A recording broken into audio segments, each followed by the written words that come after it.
Bonjour les curieux de l'histoire. Écoutez, une toute petite vidéo pour vous annoncer plusieurs choses. Tout d'abord vous remercier.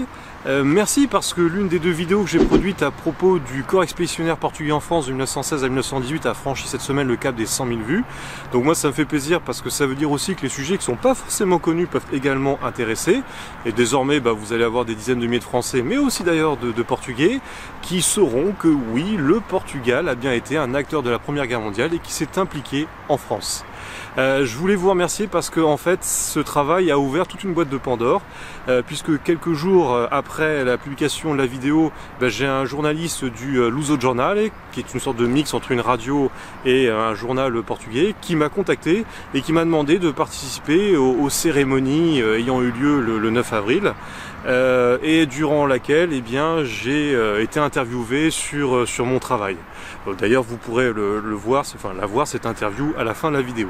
Et puis je ne sais pas si vous vous en rappelez, mais à la fin de la vidéo j'avais justement évoqué l'idée d'interviewer Aurore Descamps, qui est l'arrière-petite-fille de l'un des soldats portugais qui n'est jamais retourné au Portugal, qui a fait sa vie en France parce qu'il a épousé une Française, João Assunção. Il se trouve que ce projet va se concrétiser puisque j'ai rencontré Aurore cette semaine. Franchement c'est une chouette fille parce que elle en connaît tout un rayon sur la Première Guerre mondiale et d'ailleurs pas que sur les Portugais. Donc elle fait souvent des conférences d'ailleurs là-dessus. Donc elle va vous apprendre plein de choses. On va faire l'interview à la fin du mois. Et petite cerise sur le gâteau, sa grand-mère, donc Félicia, 95 ans, porte-drapeau, fille de João Assunção, sera également du projet. Alors pourquoi est-ce que je vous annonce tout ça ? Parce que moi j'ai envie aussi que vous soyez des acteurs de cette interview, et donc je vais vous demander en dessous de la vidéo, dans les commentaires, de mettre toutes les questions qui vous passent par la tête. Ça peut être sur João Assunção, sa vie au Portugal avant qu'il arrive en France, son vécu, comment est-ce qu'il a ressenti les choses dans les tranchées, mais ça peut être aussi sur sa vie après-guerre, ça peut être aussi d'ailleurs sur Félicia, sur la mémoire, sur Aurore aussi. Voilà, toutes les questions que vous avez envie, vous me les mettez dans les commentaires. Je ne vous promets pas de tous pouvoir les poser, mais en tout cas, j'essaierai de faire un maximum. Donc, lâchez-vous, et puis, écoutez, je vous laisse avec mon interview, et d'ici la prochaine, longue vie et prospérité. Steve, donc, je viens de vous rencontrer il y a peu de minutes, et parce que quelque chose de particulier, vous avez mis en ligne un reportage ou un ensemble d'images en rapport avec le cimetière, en rapport avec la participation portugaise à la Première Guerre mondiale, et c'est tout récent. Oui, j'ai mis en ligne il y a à peu près 2 jours, justement pour pouvoir célébrer le début de la bataille de la Lys. Donc c'était l'occasion de marquer le coup et de publier cette vidéo dans ce contexte. Et comment est-ce que l'idée vous est venue de faire cette publication ? Alors c'est venu vraiment très progressivement. Faut savoir qu'à la base, moi, je suis professeur d'histoire géo, et pourtant, quand j'ai commencé ma carrière, je n'étais même pas au courant que des Portugais avaient combattu dans les tranchées françaises. Et j'avais découvert leur existence lors d'un article qui avait été publié en 2008, donc à l'occasion des 90 ans de la bataille de la Lys. À l'époque, je n'habitais pas encore dans la région, et c'est quand je me suis installé à la Bassée que j'ai vu ce cimetière portugais. Et quelques années après, je me suis dit, il faut vraiment que j'en sache un peu plus sur eux. Et voilà, donc à cette occasion-là, j'ai décidé de créer cette vidéo. Et j'avoue que j'ai appris, mais alors énormément de choses, des choses auxquelles je ne m'attendais pas. Mais bon, c'est pas la première vidéo que vous faites des vidéos sur d'autres thèmes.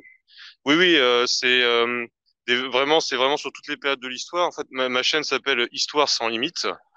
Sans limite parce que il n'y a pas de limite géographique, il n'y a pas de limite chronologique. Je fais aussi bien des sujets sur l'histoire des Philippines, l'Éthiopie, le Portugal, donc vraiment des sujets de toute nature. Mais ce reportage, donc ce travail, c'est pas 2 minutes, c'est pas 3 minutes, c'est assez long. Ah oui, non, c'est ça. Pour tout vous dire, ça a duré à peu près 3 mois. Alors sachant que le Covid n'a pas facilité les choses parce qu'entre les périodes de confinement, on ne pouvait pas visiter les lieux comme celui de la couture justement, où j'ai dû attendre plusieurs semaines avant de pouvoir filmer les lieux. Il y a beaucoup de lectures, de recherches, de montage. Donc évidemment, oui, ça prend énormément de temps. Je pense que vous avez également des images de l'époque. Oui, alors je me suis appuyé sur 2 types de sources. l'autre c'est pas vraiment une source, mais il y a à la fois des photographies de l'époque, et en même temps je me suis appuyé donc sur un film portugais qui est sorti le 12 avril 2018, donc qui s'appelle Soldado Miloes ou Milais, je sais Miloes, je trouvais que c'était le seul film en fait qui parlait des Portugais de la Première Guerre mondiale. Donc j'ai utilisé ces images parce que pour les personnes jeunes, montrer que des photos, ça ne serait pas suffisant. Il faut leur montrer aussi quelque chose d'animé. Donc moi, je fais toujours un parallèle entre les deux. Ça leur permet de faire la comparaison et aussi d'avoir toujours un aspect critique sur le cinéma d'aujourd'hui. Parce que même si on veut représenter les choses le plus réaliste possible, ça reste du cinéma. Donc il y a toujours une petite différence quand même. Bon, moi, je vais vous remercier pour ce travail et également, d'une certaine façon, ça va permettre une fois de plus, de faire connaître à d'autres personnes l'histoire et la participation portugaise à la Première Guerre mondiale. Un grand merci et donnez-nous à nouveau le site pour qu'on puisse aller consulter. Alors la chaîne s'appelle Stevius, Stevius, tout simplement. Et puis bah moi j'aimerais en même temps remercier les Portugais d'une part parce que bah mine de rien ils se sont battus aux côtés des alliés de l'entente. Et puis parce qu'en même temps en faisant cette vidéo, bah mine de rien j'ai appris pas mal sur ma propre région.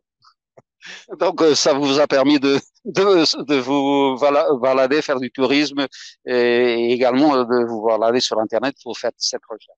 C'est ça, c'est-à-dire que bah comme moi je viens de Normandie, j'amènerai des gens, je leur ferai visiter ce lieu désormais. Merci beaucoup. Donc, nós aqui vamos do português para o francês, do francês para o português. Aqui na Vila de La Couture, estamos aqui numa rua que se chama a Rua do Coronel Bento Esteves Roma. Quem é que foi este coronel? Este coronel foi, portanto, na altura era capitão e ele estava situado aqui em La Couture quando se deu a grande batalha de La Lys. Aqui o